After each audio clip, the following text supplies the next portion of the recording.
A Gift of Chappals by Vasanta Surya. A smiling Rukmani threw open the door. Ravi and Meena rushed out and Ravi pulled Mridu into the house. "Wait, let me take off my slippers," protested Mridu. She set them out neatly near a pair of large black ones. Those were grey, actually, with dust. You could see the clear mark of every toe on the front part of each slipper. The marks for the two big toes were long and scrawny. Mridu didn't have much time to wonder about whose slippers they were, because Ravi dragged her to the backyard, behind a thick bitterberry bush. There, inside a torn football lined with sacking and filled with sand, lay a very small kitten, lapping up milk from a coconut half-shell. "We found him outside the gate this morning. He was mewing and mewing, poor thing," said Meena. "It's a secret. Amma says Pati will leave for our Paddu Mama's house if she knows we have a cat. People are always telling us to be kind to animals, but when we are, they scream." "Oh, don't bring that dirty creature here," said Ravi. "Do you know how hard it is just to get a little milk from the kitchen?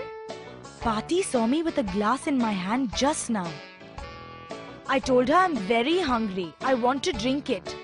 But the way she looked at me, I had to drink most of it to throw her off the scent. Then she wanted the tumbler back. 'Pati, I'll wash it myself. Why should I put you to trouble?' I told her. I had to run and pour the milk into this coconut shell and then run back and wash the tumbler and put it back before she got really suspicious. Now we have to think of some other way to feed Mahindran." "Mahindran? This little kitty's name is Mahindran?" Mridu was impressed. It was a real name, not just a cute kitty cat name. Actually, his full name is Mahendra Varma Pallava Poonai. MP Poonai for short, if you like. He's a fine breed of cat.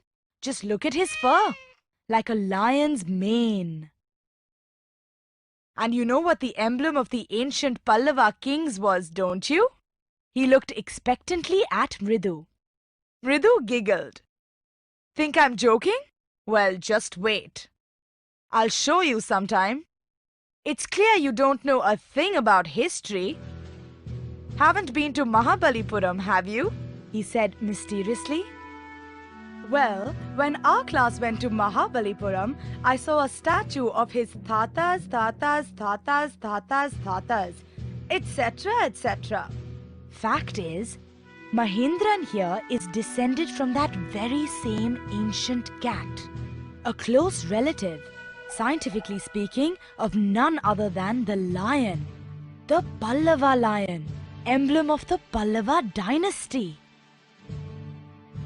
Ravi went on, walking around the bitterberry bush, waving a twig up and down, his eyes sparkling. "This cat is a descendant of none other than the Mahabalipuram Rishi cat. And if I may just remind you, they worshipped cats in ancient Egypt." How he loved the sound of his own voice! Meena and Mridu exchanged looks. "What does that have to do with anything?" Mridu demanded. "Huh? I'm telling you this cat is descended from the Egyptian cat god. No, goddess. Bastet. Yeah, that's it. So? Well, one of the descendants of that cat goddess was a stowaway in one of the Pallava ships. And his descendant was the Mahabalipuram Rishi cat, whose descendant is..." Ravi flourished his twig at Mahendran. "MP Poonai here. Whoopee!" he shrieked, very pleased with himself. Mahendran looked up, alarmed. He had just been sharpening his claws on the edge of the coconut shell. But worse than Ravi's awful whoopee was a creak from the window. What a weird sound! If Mridu was startled, MP Poonai was frightened out of his wits. Hair standing on end, he bounced up and scurried towards a bamboo tray of red chilies that had been set out to dry. Trying to hide beneath it, he tipped a few chilies over himself. Meow! He howled miserably.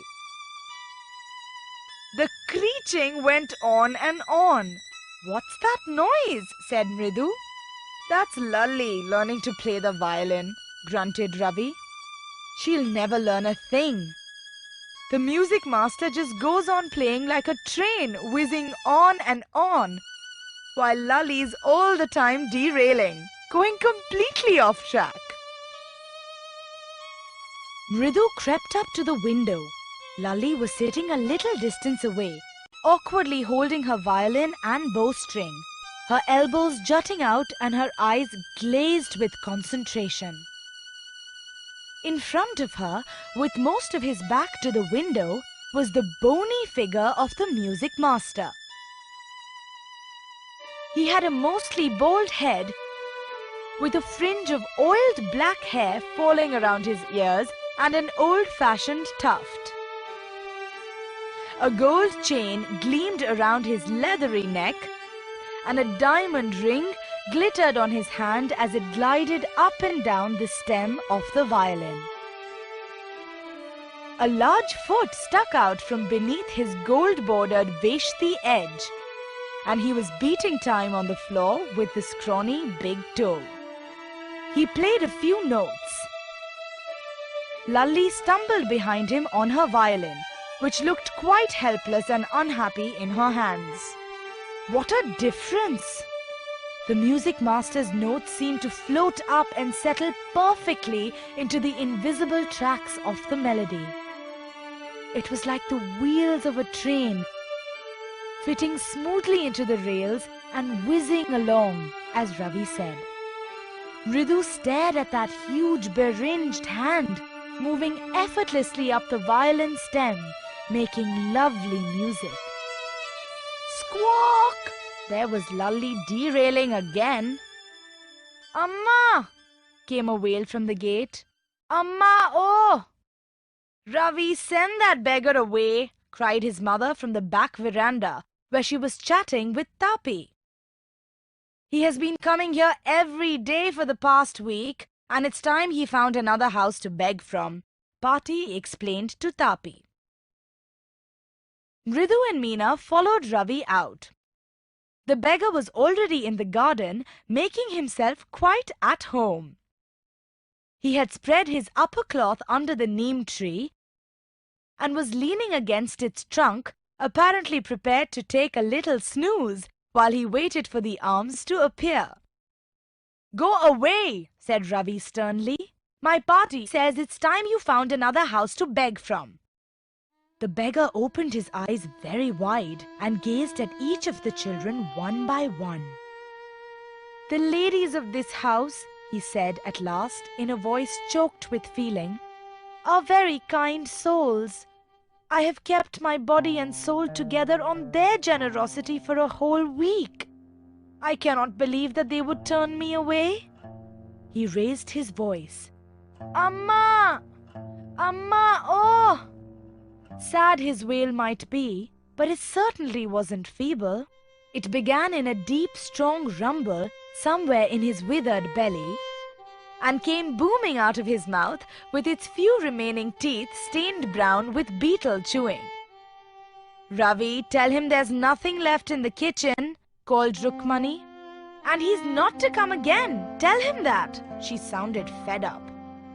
Ravi didn't have to repeat it all to the beggar. What his mother said had been easy for them all to hear, there under the neem tree.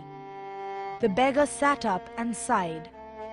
I'll go, he said wearily. Only let me have a rest here under this tree. The sun is so hot. The tar has melted on the road. My feet are already blistered. He stretched out his feet to show large, pink, peeling blisters on the soles of his bare feet. I suppose he doesn't have the money to buy chappals, Mridu whispered to Meena and Ravi. Have you got an old pair in the house somewhere? I don't know, said Ravi. Mine are too small to fit his feet, or I'd have given them to him. And his feet were larger than Mridu's and Meena's. The beggar was shaking out his upper cloth and tightening his dhoti. He raised his eyes and looked fearfully at the road, gleaming in the afternoon heat. He needs something on his feet, Meena said, her big eyes filling. It's not fair. Shh, said Ravi. I'm thinking about it. Blubbering it's not fair isn't going to help. In 2 minutes he'll be frying his feet on that road. What he needs is a pair of chappals. So where do we get them? Come, let's search the house. He pushed Mridu and Meena into the house. Just as she stepped into the veranda, Mridu's eyes fell on the odd-looking chappals she had noticed when she arrived. Ravi, she whispered to him. Whose are those? Ravi turned and glanced at the shabby-looking but sturdy old slippers. He beamed and nodded. These are just the right size, he said, picking them up. Mridu and Meena followed him nervously back into the garden. Here, said Ravi to the beggar, dropping the slippers in front of the old man. Wear these and don't come back. The beggar stared at the slippers, hurriedly flung his towel over his shoulder, pushed his feet into them and left, muttering a blessing to the children. In a minute, he had vanished around the corner of the street. The music master came out of the house and took an unappreciative look at the three of them sitting quietly under the tree, playing marbles. Then he searched for his chappals in the veranda where he had put them. Lalli, he called after a few moments. She hurried up to him. Have you seen my chappals, my dear? I remember having kept them here. Ravi, Mridu and Meena silently watched Lalli and the music master search every corner of the veranda. He scurried around, looking over the railing and crouching near the flower pots to look between them. Brand new they were. I went all the way to Mount Road to buy them. He went on saying, they cost a whole month's fees, do you know? Soon Lalli went in to tell her mother. Rukmani appeared looking harassed, with Pati following her. Where could they be? It's really quite upsetting to think someone might have stolen them. So many vendors come to the door, worried Pati. Rukmani caught sight of Ravi, Mridu and Meena sitting under the tree. Have you children? She began, and then seeing they were curiously quiet, went on more slowly. Seen anyone lurking around the veranda? A sharp V-shaped line had formed between her eyebrows. Another straight, tighter one appeared in place of her usually soft, pleasant mouth. Rukmani was angry, thought Mridu with a shiver. She wouldn't be so upset if she knew about the poor beggar with sores on his feet, she tried to tell herself. Taking a deep breath, she cried, Rukmani, there was a beggar here. Poor thing, he had such boils on his feet. So, said Rukmani grimly, turning to Ravi, you gave the music master's chappals to that old beggar who turns up here? Children these days, groaned Pati. Amma, didn't you tell me about Karna who gave away everything he had, even his gold earrings? He was so kind and generous. Silly, snapped Rukmani. Karna didn't give away other people's things, he only gave away his own. But my chappals wouldn't have fitted the beggar's feet. Ravi rushed brashly on. And Amma, if they did fit, would you really not have minded? Ravi, said Rukmani, very angry now. Go inside this minute. She hurried indoors and brought out Gopu Mama's hardly worn new chappals. These should fit you, sir. Please put them on. I'm so sorry. My son has been very naughty. The music master's eyes lit up. He put them on, trying not to look too happy. Well, I suppose these will have to do. These days children have no respect for elders. What to do? A Hanuman incarnate. Only Rama can save such a naughty fellow. Rukmani's eyes flashed. She didn't seem to like Ravi being called a monkey, even a holy monkey. She stood stiff and straight by the front door. It was clear she wanted him to leave quickly. When he had clattered off in his new chappals, she said, "Ridu, come in and have some tiffin. Honestly, how do you children think of such things? Thank God your Gopu Mama doesn't wear his chappals to work." As she walked towards the kitchen with Mridu and Meena, she suddenly began to laugh. But he's always in such a hurry to throw off his shoes and socks and get into his chappals as soon as he comes home. What's your mama going to say this evening when I tell him I gave his chappals to the music master?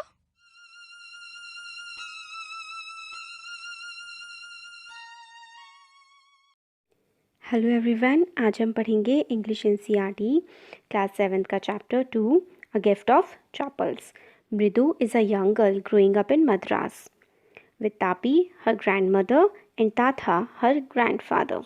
एक बच्ची है जो मृदु है जिसका नाम, वो रहती थी मद्रास में, जिसको अब चेन्नई कहते हैं, जो अपनी तापी के साथ रहती थी, जो उसकी ग्रैंडमदर मतलब दादी थी, और ताथा जो उसके दादा थे.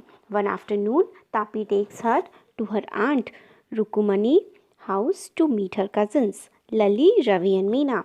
फिर एक दिन जो है तापी जो थी उसकी ग्रैंडमदर थी, वो मृदु को लेके गई उसकी आंट के घर, जिनका नाम था रुकुमनी, और वहाँ पर उसके कज़न्स भी थे, लली, रवि और मीना. तो आइए चैप्टर को स्टार्ट करते हैं. ये पहले जो थी इसकी छोटी सी एक समरी टाइप की थी कि क्या है चैप्टर में आगे.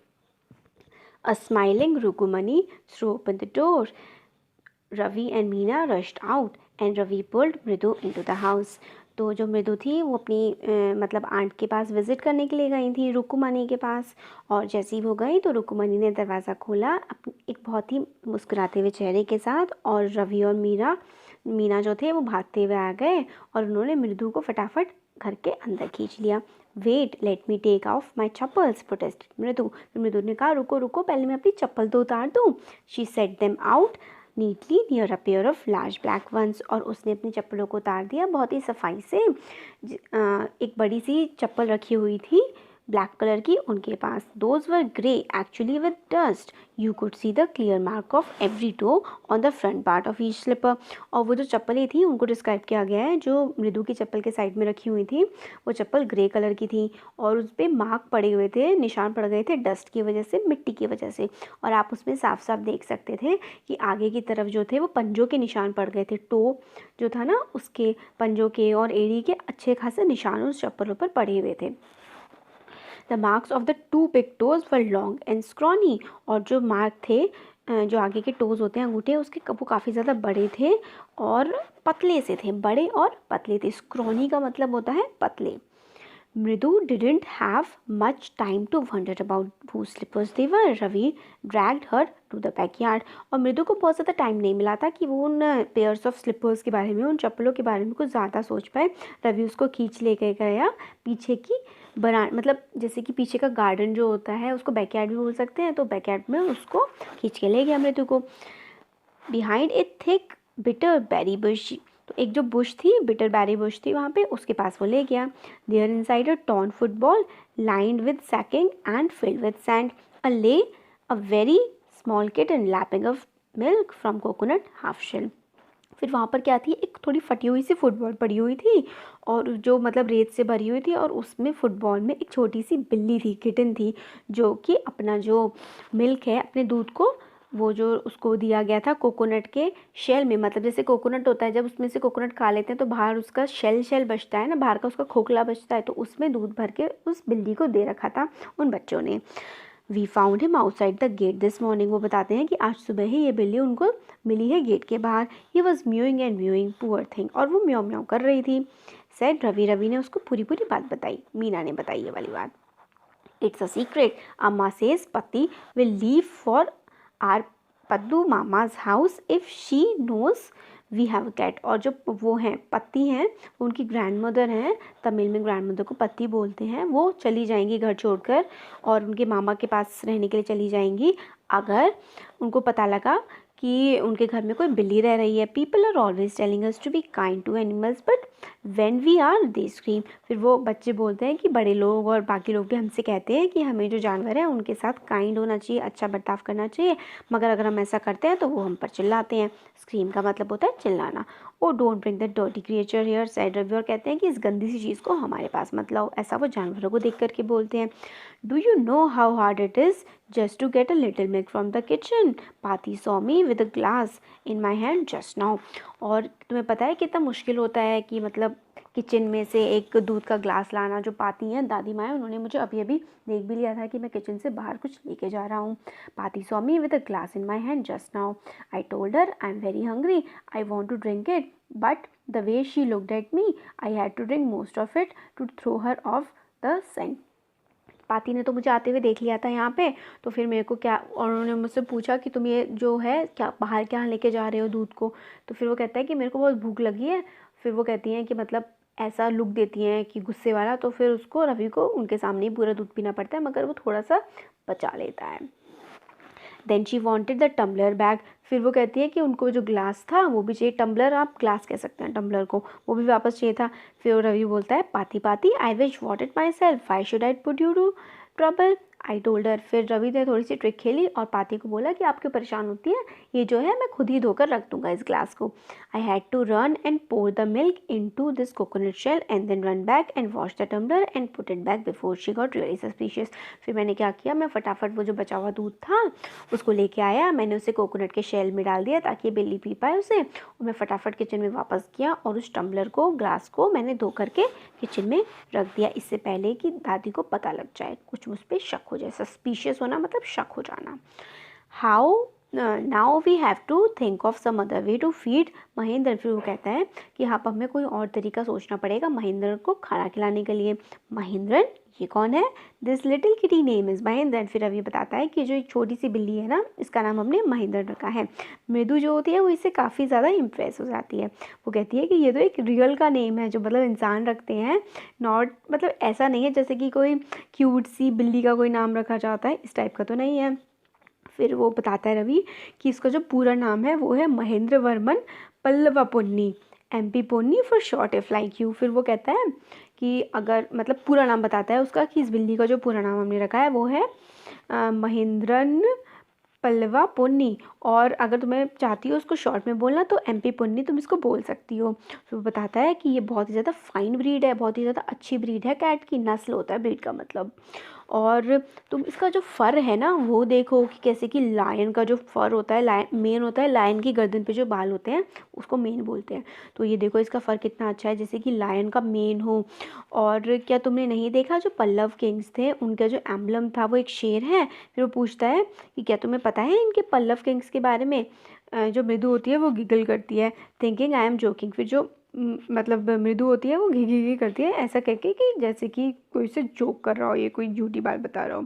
Well just wait I will show you some time. It's clear you don't know a thing about history. फिर वो कहता है कि ये अब मुझे क्लियर पता लग गया है कि मृदु तुम्हें कुछ भी नहीं पता है हिस्ट्री के बारे में. फिर वो बताता है haven't been to Mahendrapuram have you. फिर वो कहता है कि तुम कभी भी महाबलीपुरम नहीं गई हो ना, है ना. Well when our class went to Mahabalipuram I saw a statue of this थातास. फिर वो ऐसे एक्सेट्रा काफ़ी कुछ बताती है. Fact is Mahendran here is descendant from that very same ancient cat. फिर वो कहता है कि मतलब ये जो कैट है ये बहुत ज़्यादा रॉयल कैट है और जो महेंद्रन वर्मन की जो कैट हुआ करती थी उसकी ही डिसेंडेंट है ये, मतलब उन्हीं की ही पीढ़ी में आगे बढ़ती हुई आई है, वैसा उसको बताता है. A close relative scientifically speaking of none other than lion. और उसको ये भी बताता है कि जो कैट है वो अगर हम साइंटिफिकली कहें तो बहुत ज़्यादा क्लोज रिलेटिव है, रिश्तेदार है किसकी, एक शेर की. और जो पल्लव का जो एम्बलम था, उनका जो चिन्ह था, पहचान चिन्ह, वो भी एक लायन का था, वो एक शेर का था. फिर रवि जो है वो मतलब बोलता जाता है और इधर उधर घूमते हुए बिटरी बेरी बुश मतलब करेले का या फिर कोई कड़वा जो पेड़ होता है उसकी जो बुशेस, उसकी जो झाड़ियाँ होती हैं उसके आसपास घूमता हुआ ये सारी बातें बताता जाता है। Waving a twin twig up and down, और फिर जो उसकी टहनियाँ होती हैं वो ऊपर नीचे करता हुआ बताता जाता है और उसकी आंखें जो होती हैं वो चमक रही होती हैं। वो कहता है कि ये जो कैट है वो कोई और नहीं डिसेंडेंट है, इसके जो पूर्वज रहे हैं वो महाबलीपुरम की जो मेन कैट थी ना वो इसके पूर्वज रहे थे। If I may just remind you they worship cats in ancient Egypt, और वो ये भी बताता है कि जो इजिप्ट था ना, जो पुराना इजिप्ट था उसमें कैट की पूजा भी की जाती थी। How he love the sound of his own voice. Meena and मृदु एक्सचेंज लुक्स, फिर मीना और मृदु चुपचाप एक दूसरे की आंखों में देखते हैं और वो देखते हैं कि ये जो रवि है उसको किस तरीके से खुद की ही आवाज़ जो है और अपनी बातें कितनी पसंद आ रही हैं। What does that have to do with anything, Mridu demanded. हाँ, I am telling you this cat is descended from the Egyptian cat dog, no god is best it या दैट्स। फिर वो कहता है कि मैं तुम्हें बता रहा हूँ ये जो है ना कैट है ना ये डिसेंडेंट है, मतलब इसके जो पूर्वज रहे हैं वो इजिप्ट की वो वाले कैट रहे हैं जिसको गॉड मानते थे। Well one of the descendants of that cat goddess was a stowaway in one of the Pallava ship and his descendant of the Mahabalipuram rishi cat whose descendant is Ravi flourished his twig at Mahendran MP Punnai here. फिर वो कहता है और ये जो cat है ये Egypt की भी डिसेंडेंट है और एक जो कैट थी ना वो चुपके से महेंद्र वर्मन जो थे उनके शिप में आ गई थी और फिर ये वहाँ की जो ऋषि कैट थी वो भी इसी की डिसेंडेंट है। मतलब उसने पूरी स्टोरी बता दी कि किस तरीके से ये जो कैट है इसके जो पूर्वज रहे थे वो इजिप्ट से लेकर इंडिया के काफ़ी बड़े जो साम्राज्य था महेंद्र वर्मन का उसके डिसेंडेंट ये कैट है।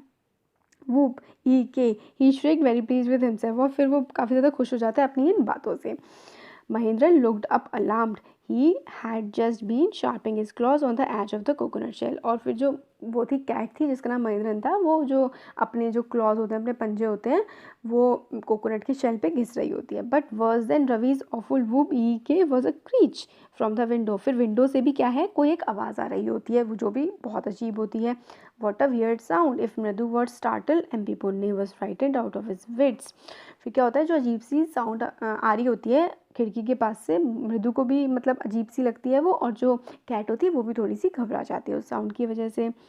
Hair standing on end he bounced up and crept towards a bamboo tray of red chillies that had been set out to dry, और फिर क्या होती है वो घबराकर थोड़ी सी कैट आगे की तरफ को कूद जाती है चिलीज पर जो वहाँ पे सुखाने के लिए रखी गई थी। Try to hide beneath it, he tripped a few chillies over himself, mew mew he howled miserably, और फिर उस आवाज़ की वजह से वो डर जाती है और खुद को छिपाने की कोशिश करती है जो वहाँ पे मिर्चियाँ सूखी हुई थी उनके नीचे। The screeching went on and on words that noise set Mridu, फिर जो क्रीचिंग और अजीब सी खराब सी आवाज़ जो थी वो मतलब आई जा रही थी। फिर मृदु पूछती है कि ये क्या है। फिर रवि बताता है कि वो लल्ली है जो कि वायलिन बजाना सीख रही है, और वो कहता है कि वो कभी भी इसको नहीं सीख पाएगी। म्यूज़िक मास्टर जो हैं वो उसको सिखाए जा रहे हैं मगर जो ये लल्ली है ये हमेशा ऑफ टैक रहती है और इसको कुछ भी समझ में नहीं आता है और ये हमेशा ख़राब ही बजाती है। तो ये हमारा इसका एक पार्ट ख़त्म हो गया। अब हम इसका जो सेकंड पार्ट है वो देखेंगे नेक्स्ट वीडियो में। मृदु kept up to the window. Lally was sitting a little distance away, awkwardly holding her violin and bristling her elbows, jutting out of her eyes glazed with concentration. फिर मृदु जो होती है वो थोड़ा सा विंडो की तरफ देखती है, वहाँ पे लली बैठी हुई होती है कुछ दूर पे और उसने बहुत ही अजीब तरीके से वायलिन को पकड़ा हुआ होता है। उसकी एल्बो जो होती हैं, हाथ जो होते हैं उसके मुँह मुड़े हुए होते हैं और उसकी जो आँखें होती हैं वो बिल्कुल बहुत ध्यान से देख रही होती हैं वायलिन को, और उसके जो सामने बैठे होते हैं वो with most of his back to the window was a bony figure of music master. He had mostly bald head with a fringe of oil black hair falling around his ears and a old faded tuft. तो इसमें क्या होता है कि एक तो वहाँ पे लली होती है और एक वहाँ पे होते हैं म्यूज़िक मास्टर जिनकी जो पीठ होती है वो विंडो की तरफ होती है, और इस वजह से सिर्फ उनकी पीठ दिख रही होती है और उनके बाल दिख रहे होते हैं जो काफ़ी मतलब बॉल्ड होते हैं, वो ज़्यादा बाल नहीं होते, टकले होते हैं, और उनके जितने बाल होते हैं उसमें ऑयली से होते हैं, ऑयल लगा हुआ होता है, और जो उनके बाल होते हैं वो कान पर पड़े होते हैं ओल्ड फैशन ट्रफ्ट की तरह, मतलब जैसे कि ओल्ड फैशन थे उनके काफ़ी ज़्यादा बाल।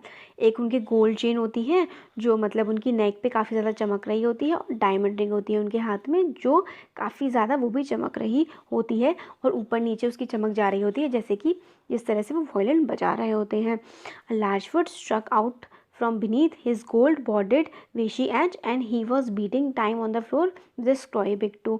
और फिर वो मतलब वायलिन बजा रहे होते हैं और उनकी जो रिंग है वो चमक रही होती है और वो अपने पैर को थपथपा रहे होते हैं ज़मीन के साथ, जैसे ही वो वायलिन बजा रहे होते हैं उसके साथ साथ ही। He played few notes, वो कुछ नोट्स बजाते हैं वायलिन में। लली stumbled behind him on her violin, और लली जो है वो उनके साथ साथ अपने वायलिन पे बजा रही होती है और लली काफ़ी ज़्यादा हेल्पलेस लग रही होती है। ये देखिए पिक्चर में जैसे बताया गया है कि उनके काफ़ी कम बाल हैं और इस तरीके से पूरा डिस्क्राइब किया गया है। फिर लली को बताते हैं कि मतलब लली उनको देख के बजाने की कोशिश कर रही है मगर वो बिल्कुल भी उनको फॉलो नहीं कर पा रही है और बहुत ज़्यादा उनके नोट्स में डिफरेंट है। मतलब जो म्यूज़िक मास्टर के नोट्स हैं वो काफ़ी ज़्यादा परफेक्ट होते हैं और एक मेलोडी सी बना रहे होते हैं, इस टाइप की मेलोडी जैसे कि कोई ट्रेन स्मूथली चल रही हो रेल पे और बड़ी प्यारी सी आवाज़ निकाल रही हो, मगर मृदु जो होती है वो काफ़ी ज़्यादा मतलब अच्छे से उनको देख रही होती है वो और उनके म्यूज़िक को सुन रही होती है। मगर लल्ली जो होती है वो ऐसा लगता है कि जैसे कि ट्रेन अपने रास्ते से उतर गई होती है और अजीब सी आवाज़ें कर रही होती है। फिर क्या होता है, Amma came a wail from the gate, Amma oh Ravi send that beggar away, cried his mother from the back of the veranda. फिर इसी बीच में जब वो म्यूज़िक सुन रहे होते हैं इस बीच में रवि की अम्मा की आवाज़ आती है और वो कहती है ये जो बैगर है, जो भिखारी है, इसको यहाँ से भगा दो। Where she was chatting with Tapi, मतलब वो बरामदे में बैठ के तापी के साथ बातें कर रही होती हैं उसकी अम्मा रवि की, और वो जोर से बोलती हैं कि जो बैगर है भिखारी है इसको यहाँ से भगा दो, ये यहाँ पर कई दिनों से आ रहा है और अब इसका टाइम हो गया है कि वो कहीं और जा कर के भीख मांगे। फिर पाती इस तरीके से बोलती हैं। Mridu and Meena followed Ravi out, the beggar was already in the garden making himself quite at home. और फिर मृदु और मीना जो है वो रवि के पीछे पीछे जाती हैं और बैगर जो था वो भिखारी जो था वो अभी तक गार्डन में आ गया होता है और वो खुद को कंफर्टेबल मतलब बनाने लगता है जैसे कि वो अपने घर में आ गया हो। उसने क्या किया, अपना जो ऊपर पहनने वाला जो कपड़ा है वो नीचे बिछाया नीम के पेड़ के नीचे, और वो जो उसका तना था उस पर मतलब उस पर टिक कर वो ऐसा लग रहा होता है जैसे कि वो सो गया है और सोने ही वाला होता है। While he waited for the alms to appear go away, और फिर मतलब ऐसा लग रहा होता है कि कोई मतलब कोई उसको भीख देने आ जाएगा, उसके लिए वो रेस्ट कर रहा है, इस टाइप का ऐसा लग रहा होता है। फिर तो भी रवि कहता है कि तुम जाओ यहाँ से, और my Paati's says it's time you found another house to back from. फिर वो कहता है कि तुम यहाँ से चली जाओ, पाती कह रही है कि अब टाइम आ गया है कि तुम किसी और घर में जा कर के भीख मांगो, अब यहाँ तुम्हारा समय जो है पूरा हो गया है। बैगर जो भिखारी होता है वो अपनी आंखों को बहुत ही ज़्यादा चौड़ा करके खोलता है और बच्चों की तरफ एक एक करके घूर करके देखता है। फिर वो कहता है कि इस घर की जो लेडी है वो मतलब काफ़ी अच्छी हैं और मैं पूरी एक हफ़्ते से यहाँ पर आ रहा हूँ, उनकी जो अच्छाई है उनकी वजह से मैं आराम से यहाँ पर आकर बैठ जाता हूँ, और मुझे इस बात से बिलीव नहीं हो रहा है कि मतलब उन्होंने मुझे यहाँ से जाने के लिए क्या कहा है। और ये बात बोलते हुए उसकी आवाज़ थोड़ी तेज़ हो गई थी। Amma Amma oh said his wail might be but it certainly wasn't fable. It began in a deep strong rumble somewhere in Witted belly and came booming from the mouth. फिर रवि फिर से अम्मा चिल्लाने लगता है और मतलब वो काफ़ी तेज़ आवाज़ होती है और काफ़ी तेज़ वो आवाज़ आ रही होती है, इस पूरे पैर का यही मतलब है। Ravi tell him there is nothing left him in the kitchen. फिर वो अम्मा की आवाज़ आती है और वो कहती हैं कि अब उससे कह दो बैगर से कि अब उसको देने के लिए हमारे पास कुछ भी नहीं बचा है और वो यहाँ से चला जाए और दोबारा यहाँ पर ना आए। और फिर वो मतलब उनकी आवाज़ इतनी तेज़ होती है कि रवि को रिपीट करने की ज़रूरत नहीं होती है बात, और बैगर जो है वो इस बात को खुद ही सुन लेता है। What his mother said had been easy for them all to hear there under the neem tree the beggar sat up and sighed. फिर मतलब बैगर तो ये बात सुन लेता है जो उनके मतलब मम्मी ने कहा होती है कि यहाँ से चले जाओ और मतलब कहीं और जाके भीख मांगो, तो इस बात को सुनकर बैगर जो है वो उठ जाता है और मतलब थोड़ा साय होता है कि थोड़ा लंबी सी सांस लेता है। वो कहता है कि मैं चला जाऊँगा, मुझे सिर्फ यहाँ पे थोड़ी देर के लिए रेस्ट करना है इस ट्री के नीचे, इस पेड़ के नीचे। जो सन है उसकी वजह से बहुत ज़्यादा गर्मी हो गई है और जो रोड है उस पर तार बिछा हुआ है और गर्मी में वो इतना ज़्यादा गर्म हो जाता है कि मेरे जो फीट हैं वो ऑलरेडी ब्लिस्टर्ड मतलब बर्न हो चुके हैं, जल चुके हैं इस गर्मी की वजह से। He stretched out his feet to show large pink pelling blisters on the soles of his bare feet. फिर वो दिखाता है पैर उठा के कि उसके पैर पे किस तरीके से इस गर्मी की वजह से छाले पड़ गए हैं। और फिर वो मतलब रवि सोचता है कि उनके पास कोई मतलब पैसे नहीं होंगे चप्पलें खरीदने के लिए, और मृदु जो है मतलब ये बात फुसफुसाती है, तीनों बच्चे ये बात फुसफुसाते हैं। Have you got an old pair in the house somewhere. फिर मृदु मीना और रवि से कहती है कि क्या तुम्हारे पास कोई पुरानी चप्पलों का जोड़ा है तुम्हारे घर में। रवि कहता है मुझे तो नहीं पता, मेरी तो हैं जो वो बहुत ज़्यादा छोटी हैं और वो इनके पैरों में नहीं आएगी, अगर आ जाती तो मैं इनको अपनी चप्पलें दे देता। And his feet were larger than Mridu's and Meena's, और जो बैगर था उसके पैर जो थे वो बड़े थे मीना और मृदु के पैरों से भी। The beggar was shaking out his upper cloth and tightening his dhoti. He raised his eyes and looked fearfully at the road, gleaming in the afternoon heat. फिर मतलब रवि की पाती की बात तो उन्होंने सुनी ली होती है बैगर ने। फिर वो उठ रहे होते हैं और अपने जो ऊपर अपर क्लोथ जो उन्होंने बिछाया होता है उसको उठाते हैं और बहुत ही मतलब अपनी आंखों को उठा के वो गर्मी की तरफ, दोपहर की गर्मी की तरफ और रोड की तरफ देखने लगते हैं। फिर मीना बोलती है कि इनको कुछ पैरों में पहनने के लिए चाहिए, और हर eyes big eyes feeling it's not fair. फिर मतलब ऐसा उसका दिखा रही होती है मीना कि ये जो हो रहा है सही नहीं हो रहा है और इनको बैगर को पैरों में पहनने के लिए कुछ चाहिए। फिर अभी बोलता है तुम चुप हो जाओ, मैं इसके बारे में कुछ सोच रहा हूँ। फिर वो मतलब बड़बड़ा रही होती है। ब्लबलिंग का मतलब होता है बड़बड़ाना, कि मतलब ये जो हो रहा है सही नहीं हो रहा है और मैं मतलब कुछ सोचती हूँ। 2 मिनट बाद he will be frying his feet on the road, what he needs is a pair of chappals. फिर बस यही सोच रहे होता है कि जो बैगर है इनको सिर्फ और सिर्फ एक पेयर ऑफ चप्पल ही तो चाहिए। So where do we get them, come let search the house. He push Mridu and Meena into the house. फिर जो रवि कहते हैं कि चलो हम जो चप्पल हैं वो घर में ढूंढते हैं, और मृदु और मीना को भी अपने साथ ले जाता है। Just as she stepped into the veranda, मृदु's eyes fell on the odd looking chappals she had noticed when she arrived. Ravi she whispered to him, whose are they? फिर जो वो है मृदु, उसकी जो नज़र है वो चप्पलों पे पड़ती है, उन चप्पलों पर। जब वो आई थी घर के अंदर तब भी उन्होंने वो चप्पलें देखी थी, फिर से मृदु की नज़र उन पर पड़ती है। देखिए पिक्चर्स में वो चप्पलें जो हैं वो दिखाई गई हैं, इसी टाइप की वो चप्पलें होती हैं। फिर वो पूछती है रवि से कि चप्पलें किसकी हैं। रवि उन चप्पलों को मतलब ध्यान से देखता है और कहता है कि मतलब मुझे नहीं पता, मगर ये जो है काफ़ी पुरानी है और मतलब पुरानी लग रही होती हैं और बच्चों को पता नहीं होता है कि वो किसकी हैं। They are just the right size, he said picking them up. Mridu and Meena followed him nervously back into the garden. फिर रवि उन चप्पलों को देखता है और वो कहता है बिल्कुल सही साइज़ की हैं, और वो उनको उठाता है और गार्डन की तरफ चलने लगता है। और मीना और मृदु जो है वो भी रवि को फॉलो करती हैं गार्डन की तरफ। फिर रवि बैगर को दिखा के मतलब चप्पल बैगर के आगे करता है और कहता है कि ये लो, तुम ले लो, इनको पहनो और यहाँ से चले जाओ और दोबारा वापस मत आना। बैगर जो होता है वो मतलब चप्पलों की तरफ घूर घूर के देखता है और हरीडली फ्लंग हिज टाल over his shoulder, pushed his feet into them and left. और फटाफट से जो है चप्पलों के अंदर अपने पैर डालता है और वहाँ से चले जाता है। और मतलब मटरिंग मतलब बड़बड़ाते हुए बच्चों को ब्लेसिंग्स देते हुए, मतलब दुआ देते हुए बच्चों को बड़बड़ाते हुए वहाँ से निकल जाता है। और एक ही मिनट में वो स्ट्रीट के कॉर्नर के आगे से बिल्कुल गायब हो जाता है। फिर म्यूज़िक मास्टर जो हैं वो घर के मतलब बाहर को आते हैं। अब उनकी जो प्रैक्टिस है वो पूरी हो गई होती है। And took an unapprehensive look at the 3 of them sitting quietly under the tree playing marbles। और फिर जब वो बाहर की तरफ निकल के आते हैं वो तीनों बच्चों को देखते हैं म्यूज़िक मास्टर, और थोड़ा सा मतलब एक अच्छा सा उनकी तरफ लुक देते हैं। Lalli he called after few moments, she hurried up to him, have you seen my chappals. और फिर जब वो वहाँ से चले जाते हैं थोड़ी सी देर के बाद आवाज़ आती है, वो लल्ली को आवाज़ लगा रहे होते हैं। वो लल्ली से पूछते हैं क्या तुमने मेरी चप्पल्स देखी, और मुझे तो ऐसा याद था कि मैंने तो यहीं पर उतारी है। रवि, मृदु and Meena silently watch Lalli and the music master search every corner of the veranda. फिर लल्ली मतलब वो तीनों जो होते हैं बच्चे रवि, मृदु और मीना, वो चुपचाप देख रहे होते हैं कि लल्ली और मास्टर जी जो होते हैं वो कुछ ना कुछ ढूंढ रहे होते हैं वरांडा में इधर उधर देखते हुए। Looking over railing and scorching near the flower pots, मतलब हर तरफ जो है वो चप्पलों को ढूंढ रहे होते हैं। फिर मास्टर जी चिल्लाते हैं brand new they were, I went all the way to the Mount Road to buy them. He went on saying they cost a whole month's fees, do you know. फिर मतलब बड़बड़ा रहे होते हैं जो म्यूज़िक मास्टर होते हैं कि वो चप्पलें मेरी जो होती हैं वो बिल्कुल नई नई थी और मैं माउंट रोड तक गया था उनको लेने के लिए, और उसकी कॉस्ट जो है वो जो इतनी है जितनी तुम्हारे पूरे मंथ की जो ये म्यूज़िक की जो फ़ीस है इतनी उनकी कीमत थी उन चप्पलों की। Soon Lali went in to tell her mother. रुकुमनी appeared, look harassed, with पति following her। फिर लली जो है अंदर चली जाती है अपनी मदर को बुलाने के लिए, रुकुमनी को। रुकुमनी आती हैं और मतलब वो अजीब सी मतलब दिख रही होती हैं कि क्या हो गया है ये, और पत्ती जो है वो भी उनके पीछे पीछे आ जाती हैं। वो कहती हैं वो कहाँ हो सकती हैं, मतलब ये बहुत ही अजीब सी बात है कि कोई उनको यहाँ से चुरा कर ले गया है। हर दिन मतलब बहुत सारे वेंडर्स मतलब रेडी वाले बेचने कुछ कुछ आते हैं जो डोर के पास से निकलते हैं, मगर ऐसा कभी भी नहीं हुआ। ये बात पत्ती को बहुत ज़्यादा परेशान कर देती है कि आज चप्पलें चोरी कैसे हो गई। रुकुमनी जो है वो रवि, मृदु और मीना को देखती हैं कि वो पेड़ के नीचे बैठे हुए हैं.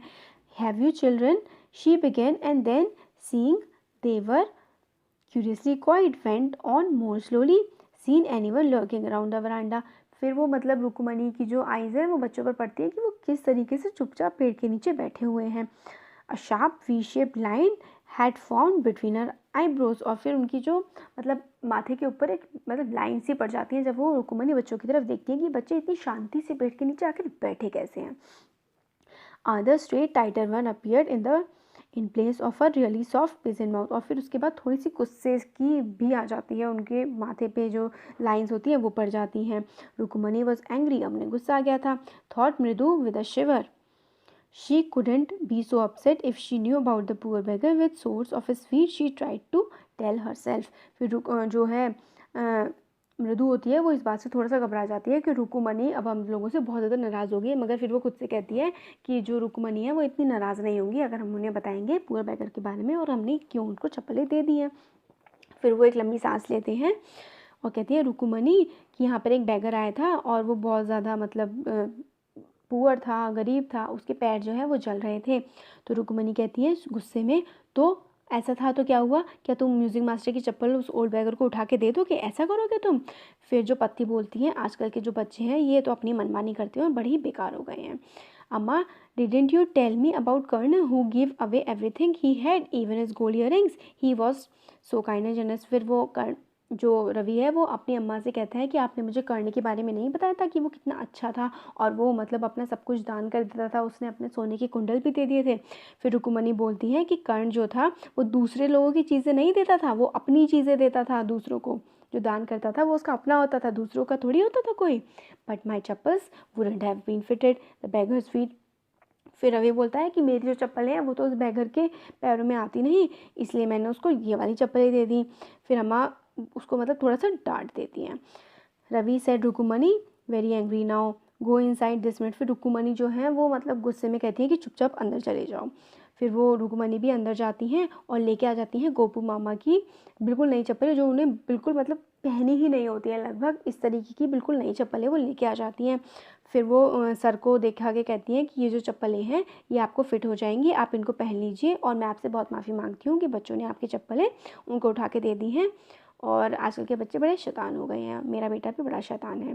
फिर जो म्यूज़िक मास्टर है उनकी आंखें जो हैं वो चमक जाती हैं, वो उनको पहनते हैं और मतलब ऐसा ट्राई करते हैं कि वो खुश ना दिखें. फिर बोलते हैं well I suppose these will have to do, these days childrens have no respect for elders, what to do.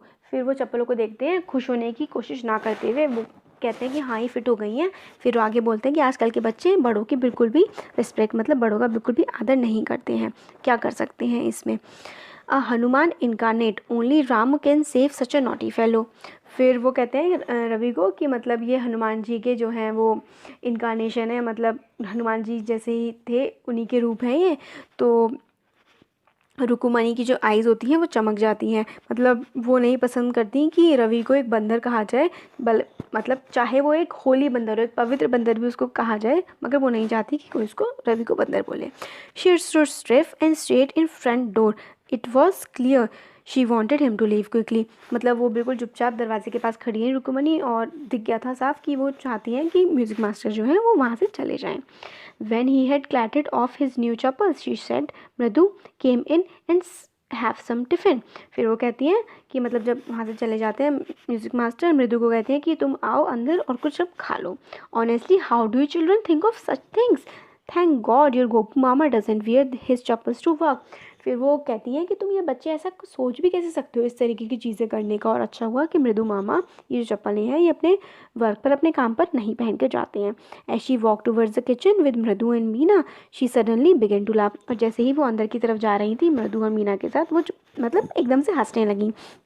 But he is always in such a hurry to throw off his shoes and socks and get into his chappals as soon as he come home. कि जो मामा हैं वो मतलब अपनी जो चप्पलें हैं वो तुरंत अपने शूज़ को उतार देते हैं और जैसे ही वर्क से आते हैं और चप्पलों को पहनने के लिए ढूंढने लगते हैं. What's your mama going to say this evening when I tell him I give his chappals to the music master. और फिर जब शाम को तुम्हारे मामा आएंगे तो मैं उनसे क्या कहूँगी कि मैंने उनकी जो चप्पलें हैं वो म्यूज़िक मास्टर को दे दी हैं। तो ये हमारा यहाँ पे हो गया चैप्टर कंप्लीट। तो आपको कैसा लगा कमेंट सेक्शन में कमेंट करके बता सकते हैं। अच्छा लगा तो वीडियो को लाइक करिए और चैनल को सब्सक्राइब करिए। Thank you so much.